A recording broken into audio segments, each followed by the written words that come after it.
Hey, get off my sister, bro! Like a white Mercedes when I pulled in here that was like making sure to stop at every parking lot and stop sign. Just kind of, I guess, start from just where you were at earlier tonight, who you were with. It's in airplane mode. Do you have anything sharp on you? Put your palms together like this. There you go. Lift your hands off your back a little bit. A teenage argument turned into a deadly stabbing, and more than a year later, the woman responsible walked into court knowing she could have faced life in prison. Instead, she walked out with a 3-year sentence. The case of Bryanna Barozzini and 17-year-old Halia Culbertson is one of those stories where the facts are disturbing, but the questions surrounding what happened are almost just as difficult. So how did a fight between two young women end with one dead, the other convicted, and a murder case reduced to involuntary manslaughter?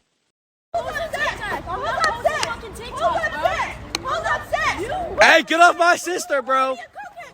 Get off my sister! Hey, if you touch my sister again, I'm gonna have to put my phone down, bro. Halia, crunch your ass to get it over with, bro. Crunch your ass to get it over with, Halia.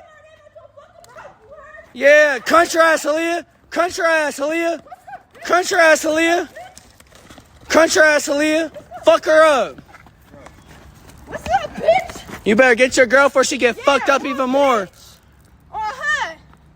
You just leaked her ass. It started late on March 26, 2023, in northeast Columbus, Ohio. Halia Culbertson, just 17 years old, was at the 161 carryout on Emporium Square when she encountered Bryanna Barozzini, who was 18 at the time. The two had previously been friends, but their relationship had deteriorated into an ongoing feud. According to prosecutors, the confrontation began inside the store. Did you get that phone secured? Yeah. It's got the video? Okay. Yeah, I got it. Yeah. I didn't see the car. I just, There was like a white Mercedes when I pulled in here that was like making sure to stop at every parking lot and stop sign. I got the tag. It's on the run. If it comes back to be important or not, but it didn't register to the suspect. But that didn't register anything. yeah, I didn't watch the whole video. I just saw the altercation. Okay. And then something happened. I had to put him in the car. I can't remember what it was, but yeah, it's good video. He's standing maybe 10 feet from him, recording full HD with his iPhone. Yeah. Don't do it. These cameras are insane. Yeah. We have that phone secured by Yeah. chance. Oh yeah. Airplane mode and all that good stuff. No, not I airplane. would put it on airplane mode just so. In rear of 8. I don't think it's going to happen. We're being cooperative, but that way, remote access in there. Flashlight. Halia challenged Bryanna to a fight, and when the women were asked to leave, the confrontation continued outside. This is where the story becomes heavily disputed. Bryanna's defense argued that she was trying to avoid the fight. Just kind of, I guess, start from just where you were at earlier tonight, who you were with, kind of what you were doing, sort of stuff. Okay, well, me and my friend Iad left my house, I would say around like 8:45, and we were hanging out all night. And He come pick you up? And we went to the carryout at the square. So they were 161? To get drinks and stuff. Why did you guys choose that one? That's not real close to Westerville. We always go there. That's just the spot we've gone for years. And we walk in, and I'm grabbing my drinks and stuff, and I hear two girls' voices, the ones that don't like me. And I ignore it. I'm on the phone with my brother. I have my brother on the phone and Ian beside me. We grab our drinks and walk up to check out, and they see me, and they just start running their mouth. Them. Who were the girls? It was Mackenzie, Adrian, Halia Culbertson, and I don't know who the dude was. Okay. But he was definitely the loudest. But they just kept instigating, trying to get me to fight them, and I was like, you're not worth it. You're not worth it, I'm done, I'm not doing it. During the sentencing hearing, Her attorney said she repeatedly backed away because she was afraid. In signing it, you're telling me you want to admit to a felony 3 crime called involuntary manslaughter. When you plead guilty, it is a complete admission you're guilty. You're going to be convicted today and you're going to be sentenced on July the 11th. It'll be on your record. It's a non-expungible offense. It carries up to 3 years in prison and a fine of up to $10,000. But prosecutors argued that whatever happened before the stabbing, Bryanna's response went far beyond what was justified. Surveillance footage shown in court reportedly showed Halia confronting Bryanna and eventually slapping her.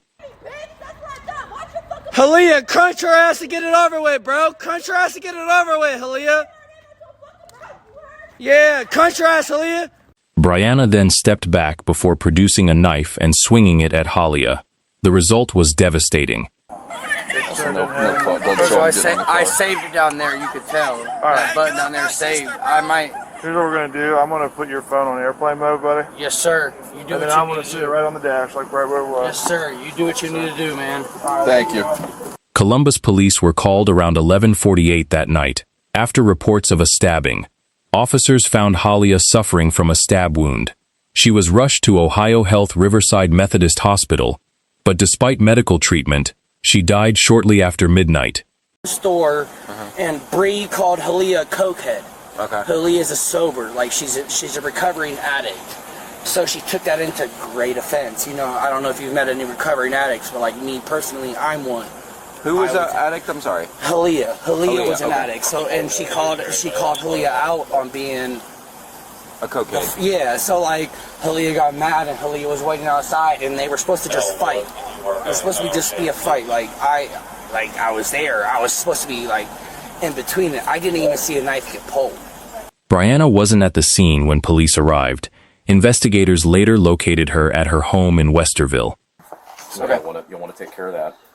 This is her cell phone. It's in airplane mode. Yeah, if you yes, please. If you could, that'd be fantastic. Yeah. It's in airplane mode. Do you have anything sharp on you? Anything I need to know about? Just my views in my pocket. Just what? My views in my pocket. According to court records reported by the Columbus Dispatch, she admitted that she had been carrying a knife and had swung it during the fight. At first, this was treated as a murder case. Bryanna faced serious charges, and if convicted of murder, she could have faced a dramatically longer sentence, potentially including life in prison. But the case took a completely different direction in June 2024. Just as the trial was about to begin, Bryanna pleaded guilty to involuntary manslaughter. I never once thought I would be here today with these charges. I also have never been one to start a fight. I'm always a person to back away from confrontation. Not a day goes by that this incident hasn't been on my mind. I understand and feel for the victim's family, as I know the harm I have caused them is indescribable. I also feel for my own family, as the situation has caused them a lot of pain. The murder charge was dropped as part of the agreement, meaning the possible punishment changed dramatically. I understand my rights. Okay. And then what I have you do is just sign right here. And this is just an indication, acknowledgement that we went over this and that you do understand what we went over.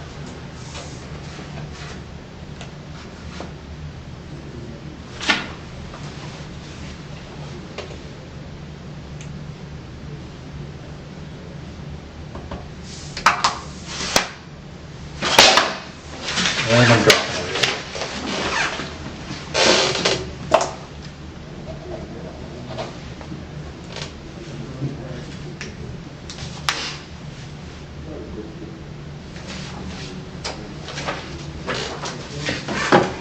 Instead of potentially spending decades behind bars, Bryanna now faced a maximum of 3 years in prison and a possible $10,000 fine. Her defense asked for probation, while prosecutors pushed for the maximum sentence, and that decision left Halia's family devastated. Since she was only 17, she hadn't even begun to understand what she had to offer this world. Her family and friends didn't even get a chance to watch how far her talents and love for life would take her. During the sentencing hearing, Halia's family and loved ones spoke about the teenager they lost. I never get my best friend back, and I never get to hear Halia's voice ever again. I miss my sister more than anything. I've lost a lot of people in my life, but nothing has scarred me so badly as losing Halia. I don't have many friends in this world, but when I was with my sister, I didn't need anyone else. Halia and I have always stuck together. She took me with her everywhere she went and made sure I always felt included and never alone. Her mother described the pain of losing her daughter and the fact that Halia would never get the chance to grow up and experience the life she had ahead of her. Listen to me now for a moment. Was my life worth only 3 years? One moment in time took me away from everyone that loved me and everyone that I loved. Please don't forget me and what Killer did to me. Respectfully, Halia Culbertson. There are people that light up the world, and Halia was one of them. For the family, this wasn't simply the loss of a stranger. Halia and Bryanna had once been friends. That made the tragedy even harder to understand. Prosecutors argued that Bryanna's actions were driven by rage, and that even if Halia had been aggressive during the confrontation, using a knife was an unjustifiable escalation. The defense, however, continued to maintain that Bryanna had been afraid and was trying to protect herself. I think it aptly disputes the fact that this was a mutual combat, let's get into a fist fight, and then fist fight got out of hand, and at that time, Bryanna had pulled a knife. In watching and reviewing the video that was played about the actual event a little while ago, and I mentioned in the sentencing memorandum, I had counted no less than 30 steps that my client took backwards. She pulled a knife from her pocket and took 15 more steps backwards away from Ms. Culbertson. She didn't want to engage at all. This was more an assault on behalf of Ms. Culbertson than a mutual fist fight. And at the time, as Mr. Barrett said, she's afraid. She was in fear, and she was absolutely afraid. When her friend tried to jump in and help. On July 11, 2024, Judge Mark Serrett handed down the sentence, 3 years in prison. It was the maximum sentence available under the involuntary manslaughter plea agreement. Bryanna was taken into custody immediately, although the court noted that early release could potentially be possible. Tell you folks over here, if she doesn't show up or does anything stupid while she's out, she'll get the max and not get out. Period. I'm going to give you the max. You show up, behave yourself, have a decent pre-sentence investigation, I'm likely to do what has been said. Again, I'm going to listen to both sides. In my 14 and a half years here, we've caught everybody that ever took off, except for one. And they get maxed when they get caught. So the bottom line is, you need to show up, you've pled guilty, make sure you're here, you don't show up, they will catch you, it always happens, and you'll get the max from me. Before being sentenced, Bryanna addressed the court. She expressed remorse and acknowledged the damage caused to Halia's family, saying she would live with the guilt for the rest of her life. I never once thought I would be here today with these charges. I also have never been one to start a fight. I'm always a person to back away from confrontation. Not a day goes by that this incident hasn't been on my mind. I understand and feel for the victim's family, as I know the harm I have caused them is indescribable. I also feel for my own family, as the situation has caused them a lot of pain. I can understand and appreciate the harm that I have caused now.